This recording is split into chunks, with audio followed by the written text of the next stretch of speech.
การพัฒนาชีวิตการเป็นอยู่โดยการสร้างอาชีพส่งเสริมเทคนิคการสร้างความเข้มแข็งขันกลุ่มเพื่อก้าวไปสู่การพัฒนาชีวิตตั้งแต่ในระดับครอบครัว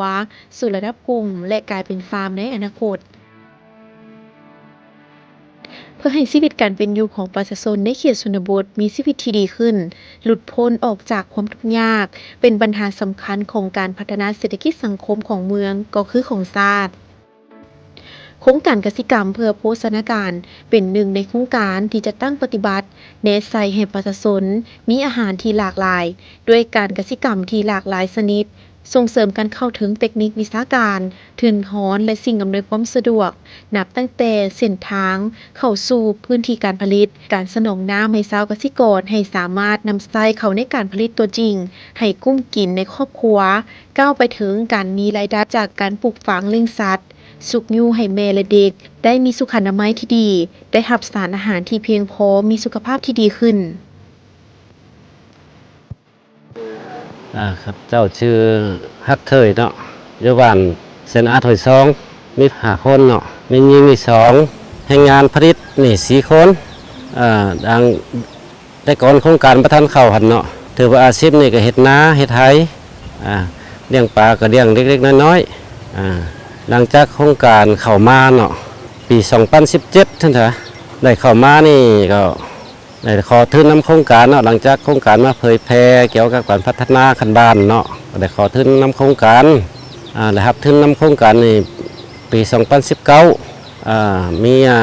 3ไปตั้งเป็นกลุ่มเลี้ยงปลา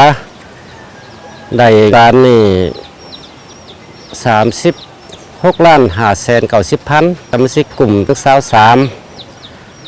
หลังคานี่มาทุนตอนนั้นมาหมุนนี่ครอบครัวนึงนี่ได้2 ล้านปลายนี่แหละหลังจาก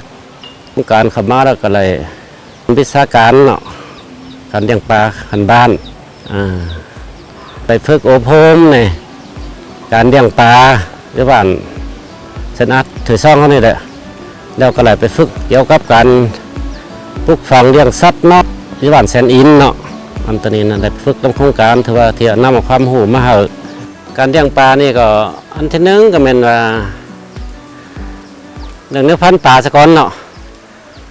อันที่2นั่นเป็นหนองน้ำสะดวกเนาะอันที่3มันรู้มันรู้มันว่ามันมาบึงมันแยงมันมาเกลือมันเนาะการหาอาหารนี่ก็อันนี้ก็มื้อนึงหาได้2 ครั้งแล้วตอนสายนี่เอาอาหารเสริมมาให้เนาะอาหารเม็ดถ้ากินได้แล้วก็มีผักเลยไม่ว่า3 คาบ2 คาบแล้วมันเอาอาหารสำเร็จรูปคาบนึงแล้วมันเอาเป็นพืชผักผักอยู่สวนครัวเสร็จผักอยู่สวนครัวบ่เรียกว่าไปเกี่ยวหญ้าที่ว่ามันกินหั่นน่ะ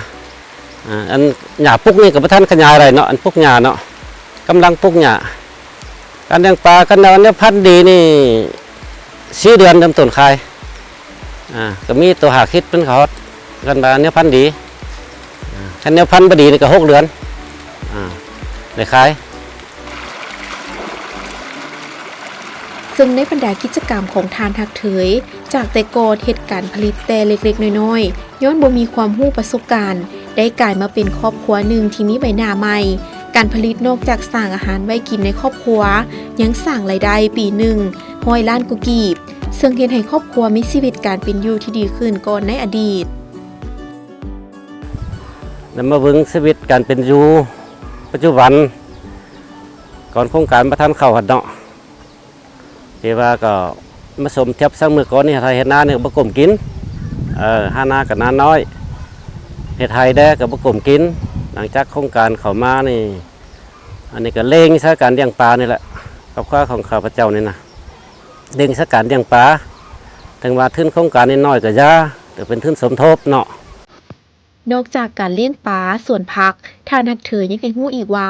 ในวางบ่ดลมานี้ตนเองยังได้เรียนรู้วิธีการขยายพันธุ์กบซึ่งตนมีความสนใจมาก่อนแล้วและทางโครงการก็ได้สุกยูให้ได้รับการเรียนรู้เทคนิคพร้อมทั้งสนองแนวพันธุ์กบและการติดตามจากวิชาการของโครงการกสิกรรมและป่าไม้เมืองใหม่ที่มาช่วยติดตามช่วยในขั้นตอนการผสมพันธุ์กบอย่างใกล้ชิดเป็นระยะหลังจากก็ฝึกอบรมมาโครงการเขาก็ เอาเนื้อฟันกบมาแล้วก็มาเบิ่งติดตามเนาะเบิ่งกบนี่มันสูงแล้วบ่ผสมพันธุ์น่ะเพราะมันเป็นแล้วบ่หั่นน่ะมันพร้อมแล้วหั่นน่ะแต่หลังจากมันพร้อมแล้วเนาะเขาก็เตรียมอุปกรณ์เนาะที่ว่ามันสวยแต่ทั้งวิชาการพร้อมมันสวยครับนี่หลังจากโครงการที่มันสิ้นสุดไปเนาะครอบครัวของข้าพเจ้านี่จะได้สืบต่อพันกันยายเฮ็ดอาชีพเก่านี่แหละหนึ่งละปลูกฟักสวนครัวสองเลี้ยงปลาสามละสื่อส่วนทำมันได้ขยายพันธุ์กบนี่มาโครงการมาเฮาแล้วเนาะโครงการเอาเนื้อพันธุ์มาเฮาแล้วเขาก็เฮ็ดทำมันเจอสุวรรณสามารถทั้งเด้อมันได้ผลเด้ออันนี้ก็ยักพักฟังไปถึงเจ้าของโครงการเนาะที่ว่ามาช่วยเหลือครอบครัวของข้าพเจ้านี้นี่ก็ขอขอบคุณขอบใจนำโครงการได้หลายเนาะที่ว่าเฮ็ดให้ครอบครัวของข้าพเจ้านี้มีชีวิตใหม่ขึ้นมีชีวิตการเป็นอยู่ดีขึ้นแล้วก็ยักพักฟังถึงโครงการถึงว่าโครงการเม็ดแล้วก็ยักมันต้องติดตามเนาะมันต้องติดตามบ้านเสนาของเขานี่ที่ว่าได้หลายครอบครัวที่ว่ากำลังจะพัฒนานี่ให้มันดีขึ้นกว่าเก่า